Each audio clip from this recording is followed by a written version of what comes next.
साथियों नमस्कार, के लाइव न्यूज में आप लोगों का स्वागत है।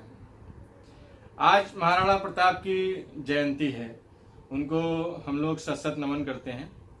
एक बात याद आ गई, वो मैं बोलना चाहूंगा। सुनो सिसोदिया राजपूत की आज तुम्हें गाथा सुनाते हैं। जब हल्दी घाटी का युद्ध हुआ तो 20,000 से 80,000 को मार गिराते हैं। हम यूं ही नहीं महाराणा प्रताप कहलाते हैं।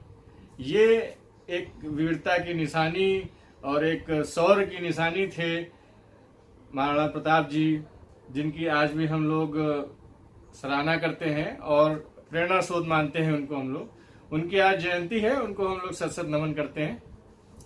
इसी के साथ साथियों आगे बढ़ते हैं। आज स्टार्ट करते हैं कोरोना से, वर्ल्ड वाइड कोरोना से शुरू करते हैं और बताते हैं आपको कि कोरोना का क्या हाल है और किस स्थिति में कोरोना चल रहा है।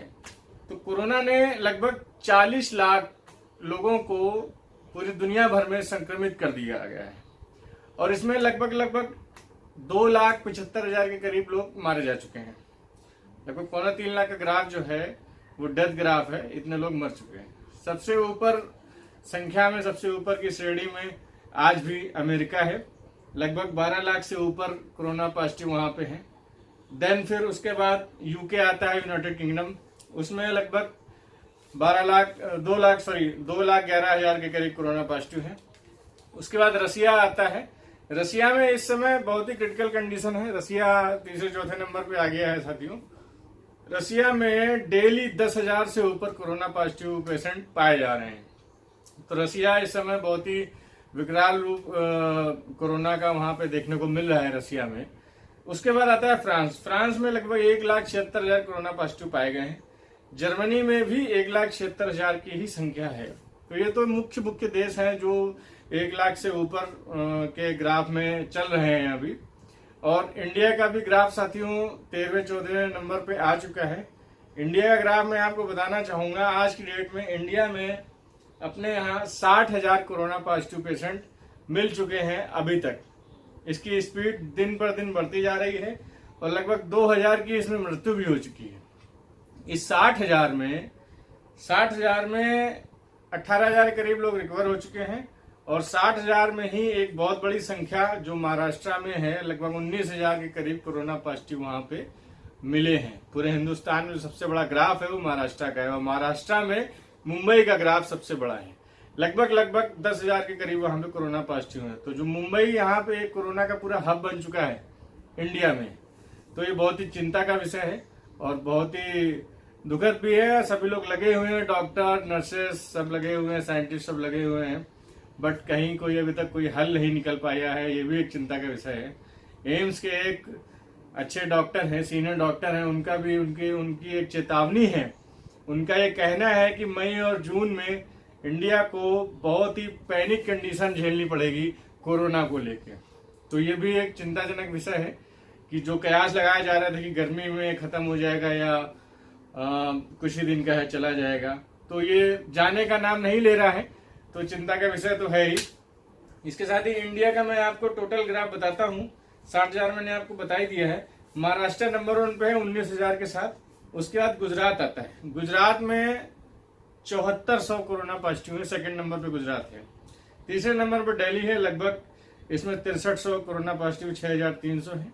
उसके बाद तमिलनाडु आता है। तमिलनाडु में लगभग 6,000 कोरोना पॉजिटिव पेशेंट हैं। तो ये सब एक बड़े बड़े राज्य हैं जिसमें कोरोना पॉजिटिव की संख्या सबसे ज्यादा है।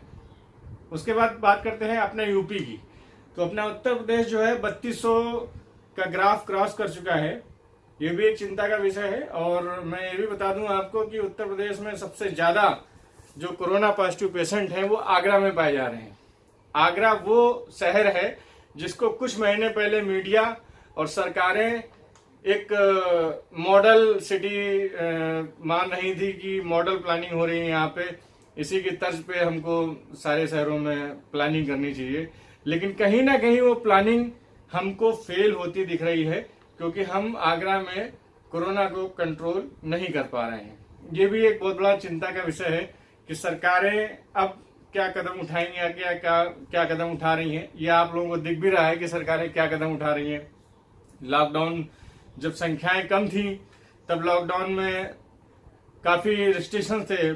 आज की डेट में जब संख्या दिन पर दिन बढ़ती जा रही है, 3000, 3200, 3500, 4000 का ग्राफ, पर डे का ग्राफ बढ़ रहा है, तो सरकारें छूट दे रही हैं। छूट इन द सेंस शराब की दुकानें खुल गई, उसके रुझान तो आपको 8-10 दिन बाद पता चली जाएंगे।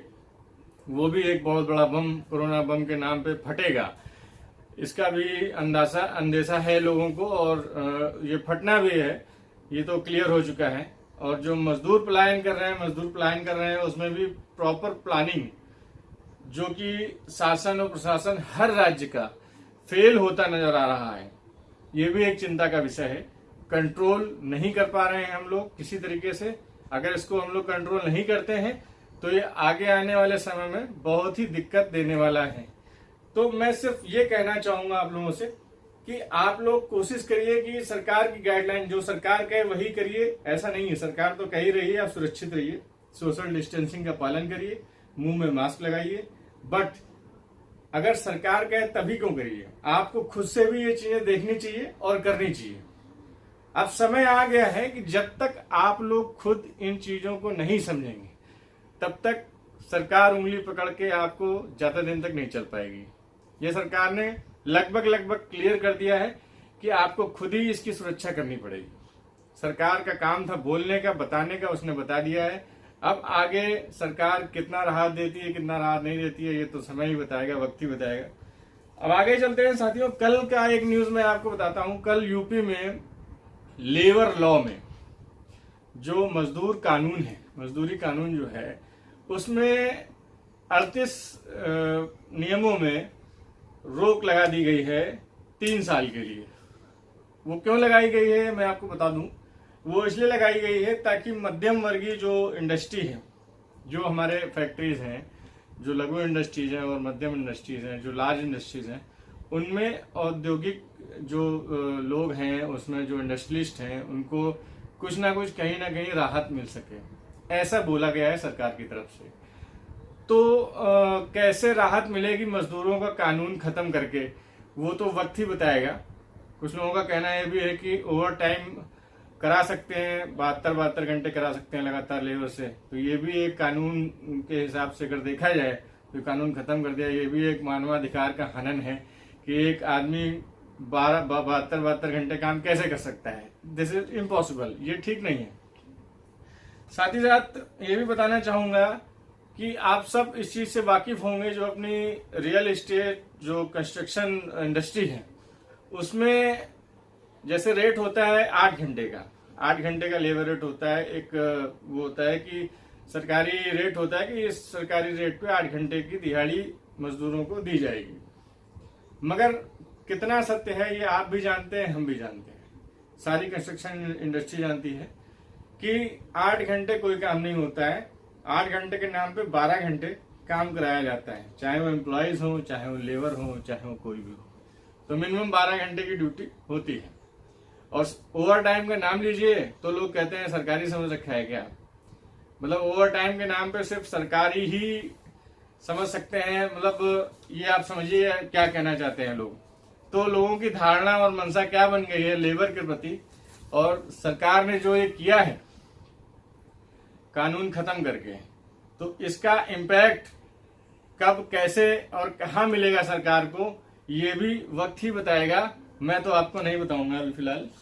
और इसी के साथ साथ राजस्थान और मध्य प्रदेश, इन दोनों सरकारों ने भी, गहलोत जी ने और शिवराज सिंह चौहान जी ने भी इस नियम का पालन करते हुए इस नियम को लागू कर दिया है अपने राज्य में। तो ये तो थी मजदूर के कानून की बात। अब मजदूरों की बात हो ही रही है तो मजदूरों की और थोड़ी सी बात कर ली जाए। कल की डेट में जैसा आपको पता होगा, आप सब लोगों ने खबर और न्यूज में देखा होगा कि 16 मजदूर ट्रेन से कट के मर गए। ऐसा क्यों हुआ? ये 16 मजदूर एक सरिया की फैक्ट्री में, स्टील फैक्ट्री में काम करते थे। इनको वो फैक्ट्री काफी दिनों से बंद थी और ये उसमें थे, उसी आस में थे कि आज नहीं तो कल, कल नहीं तो परसों खुलेगी। मगर ऐसा नहीं हो सका, फैक्ट्री नहीं खुल सकी। और किसी ने बताया इनको कि कहीं से स्टेशन से, ये मजदूर एक्चुअली एमपी के थे, और किसी ने इनको बताया कि शहडोल एक स्टेशन है, वहां से एमपी के लिए ट्रेन चल रही है। तो ये 20 मजदूर थे साथियों, और 20 मजदूर ट्रेन की पटरी ही जालना एक जगह है, वहां पे काम करते थे। वहां से ट्रेन की पटरी ही चल दी है शहडोल के लिए। चलते चलते थक गए, रोटियां साथ में लिए थे, चटनी साथ में लिए थे खाने के लिए, पेट भरने के लिए। चलते चलते थक गए तो ये मजदूर जालना से शहडोल जा रहे थे ट्रेन पकड़ने के लिए, और वहीं पे अचानक से उनको थक गए और उनको नींद आ गई। तो कुछ मजदूर ट्रेन की पटरी पर ही सो गए, और कुछ 4-5 मजदूर बाहर ट्रेन की पटरी के बाहर सो गए। और अचानक से मालगाड़ी आ गई। मालगाड़ी ने हॉर्न भी बजाया, लेकिन जब तक ये जगते जगते तब तक मालगाड़ी इनके ऊपर से गुजर गई और ये खत्म हो गए। 20 मजदूरों में 16 मजदूरों की मृत्यु हो गई, 4 बच गए जो कि पटरी पे नहीं थे। तो बहुत ही दर्दनाक हादसा था, और ये बहुत ही दुख भरा हादसा था ये, कि अपने देश का मजदूर घर जाने के लिए 40-45 दिन से बैठा है। उसके बाद जब वो घर जाने के लिए निकला और भगवान को प्यारा हो गया, तो बहुत ही दुखद है। इसी कड़ी में मैं आपको बताऊं कि एमपी के ही लेबर थे ये। एमपी के मुख्यमंत्री शिवराज सिंह चौहान जी ने सभी मजदूरों को, 16 मजदूरों को 5-5 लाख राहत राशि देने की घोषणा की। 80 लाख हो गया। 5-5 लाख को जोड़ा जाए तो 80 लाख सरकार ने खर्चा किया इन पे। मरने के बाद खर्चा किया तो क्या खर्चा किया? अगर यही 80 लाख सरकार ने पहले कुछ सोच समझ के मैनेज करके खर्चा किए होते तो 80 लाख में 16 नहीं, कितने मजदूरों को घर पहुंचा दिया जाता, ये एक सोचने का विषय है। तो ये कहूंगा कि फास्ट ट्रैक में सोचना चाहिए कि कैसे मजदूरों को उनके घर पे लाया जाए और उनके घर पे छोड़ा जाए। इस पे और भी तेजी से चिंतन और मंथन करने की आवश्यकता है साथियों। और इसी कड़ी में आपको बताऊं, हादसे रुक नहीं रहे हैं। जब से छूट दी गई है लॉकडाउन 3 में कि गाड़ियां चलेगी, सब चलेगा, तब से रोड एक्सीडेंट बढ़ गए हैं। कोरोना से जो मृत्यु दर थी उसको क्रॉस कर गया है अदर एक्सीडेंटल मृत्यु दर में। जैसे शराब से मृत्यु, एक्सीडेंट हो गया। कल ही की बात बताऊं मैं आपको, रायबरेली में 2-3 मजदूर छत्तीसगढ़ जा रहे थे, एक ट्रक ने उनको टक्कर मारी और वो भी खत्म हो गए। कल ही की घटना है। रात में लखनऊ में शहीद पथ एक जगह पड़ती है, डेली मैं देखता हूँ कि लेबर दिन भर रात भर चलती ही रहती है, कहीं ना कहीं आने जाने के लिए निकलती ही रहती है। तो कल एक हादसा हुआ, साइकिल से एक महिला और एक पुरुष जो है लेबर मजदूर थे, वो जा रहे थे और उनको भी ट्रक ने टक्कर मारी और वो भी वहीं पे ऑन द स्पॉट डेथ हो गए। तो ये भी एक सोचने का विषय है। कल मैं साथियों सब्जी लेने गया था सड़क के किनारे, शहीद पथ के किनारे एक दुकान है। तो हमारे थाना क्षेत्र के 2 सिपाही, वहां पे एक बगल में मंदिर भी, शहीद पथ के जस्ट बगल में मंदिर है। हमारे थाना क्षेत्र के 2 सिपाही अपाचे से आए और उन्होंने पुजारी को बुलाकर ये बोला कि यहाँ पे किसी को बैठने मत देना, यहाँ पे किसी को सोने मत देना। मैंने उनसे सवाल किया, हमने क्या दिक्कत आ गई आपको, क्या किस वजह से आप बोल रहे हैं? तो बोले वो आए दिन एक्सीडेंट हो रहे हैं इसलिए मैंने बोला। उन्होंने जाते जाते उस पंडित से ये भी कहा कि इस क्षेत्र में मत बैठने देना, मतलब यहाँ पे और कहीं जाके मरना हो मरे।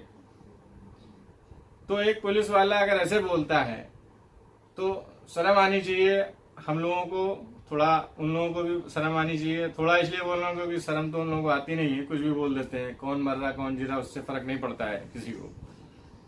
मतलब आपके थाना क्षेत्र में मौत नहीं होनी चाहिए। अगर मौत होगी तो आपको तकलीफ होगी, दिक्कत होगी, आपके रिकॉर्ड में रिकॉर्ड खराब होगा आपका, कहीं और जाके मर जाए लेकिन हमारे यहाँ ना मरे। ये मुझे बहुत ही चुभा था, अच्छा नहीं लगा था। तो ये मानसिकता और ये सोच है हम लोगों की, कितनी अच्छी सोच, कितनी अच्छी मानसिकता से हम लोग रह रहे हैं और हम लोग जी रहे हैं, ये भी सोचने की बात है। और मैं आपको इसी कड़ी में बताता हूँ, महंगाई, जैसे आप लोग सुन रहे होंगे कि डीजल पेट्रोल के दाम बढ़ गए हैं, शराब के भी दाम बढ़ गए हैं। शराब पे तो कोरोना टैक्स लगाया गया, ठीक भी है, कोरोना टैक्स लगना भी चाहिए। जो इतना भीड़ उमड़ी थी पहले दिन, ये लग रहा था कि एक ही दिन में सारा कुछ बंद होने वाला है। शराब की दुकानें सिर्फ एक दिन के लिए छूट दी गई है, बल्कि ऐसा नहीं था।